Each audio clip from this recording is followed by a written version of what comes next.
Mother Earth fights back with the coronavirus.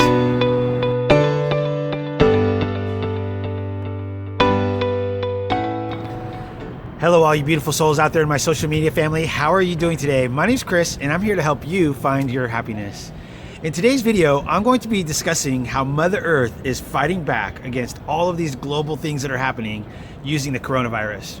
So what do I mean by that? So a lot of the times when we're going through things in our lives that aren't for our highest good, the universe steps in and says, hey, look, if you don't want to learn on your own, we're going to go ahead and, just blow everything up on you and make sure that you learn the hard way.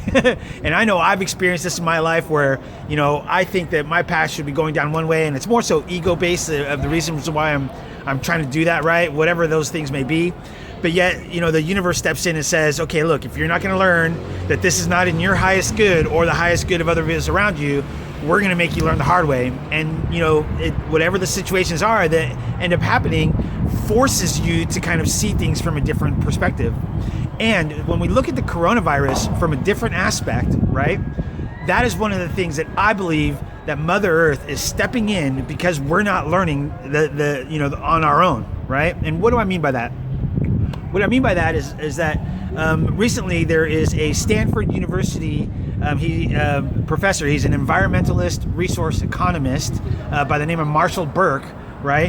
Who has been calculating air pollution over China and has put some statistics together about how the air pollution reduction due to this, what do they call it, the sheltering in place, right? So due to this lockdown, the air pollution has dropped significantly in China.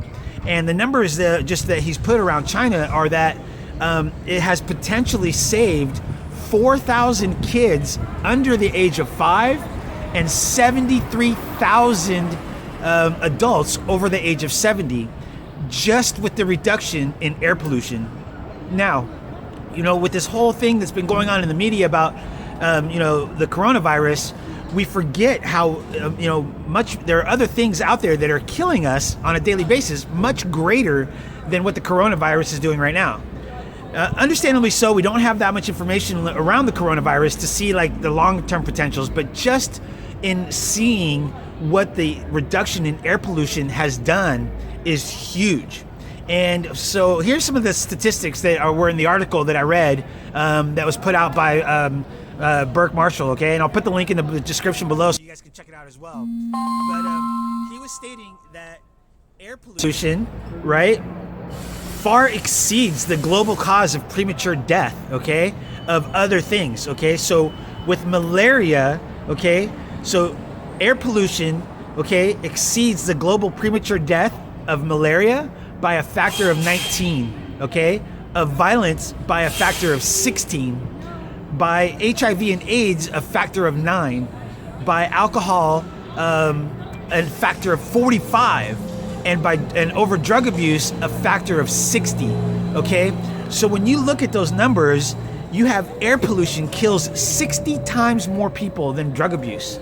Air pollution kills 19 times more people than malaria, right? So this is kind of my kind of perspective on this whole thing with the coronavirus. Is this is Mother Nature's way of kind of slapping us in the face and saying, hey, look, if you're not going to pay attention to what you're doing, we're going to force you to pay attention.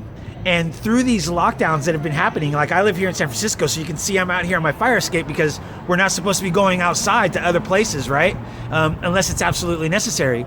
So my belief is that this is what Mother Nature is doing on a global scale and showing us how big of a factor air pollution is that is killing all of us on a daily basis.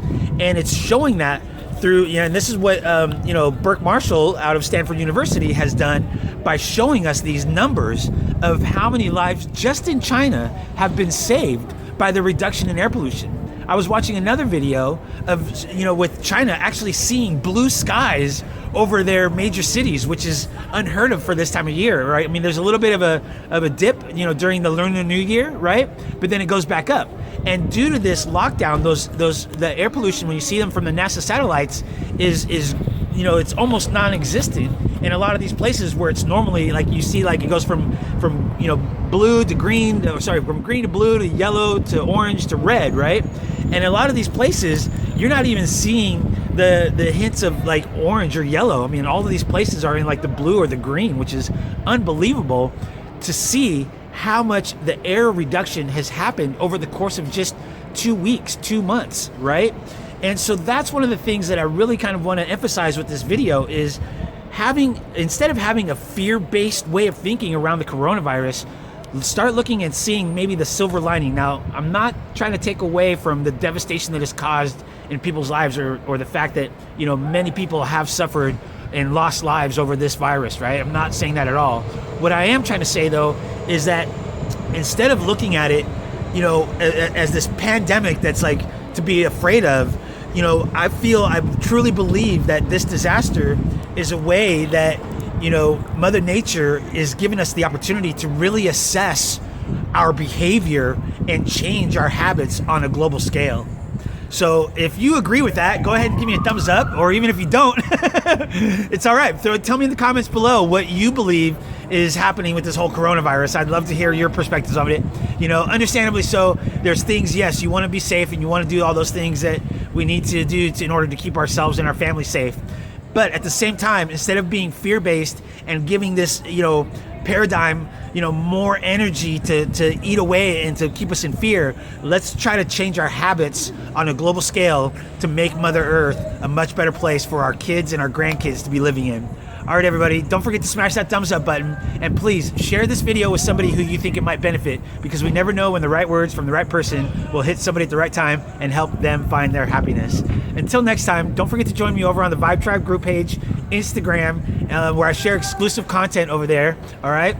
And also, if you don't have time to watch these videos, you can check them out on Spotify, and just for the audio, I put all the audio for these videos on Spotify so you can listen to them while you're driving in the car or at work. All right, I'm sending you all much love. Until next time, namaste.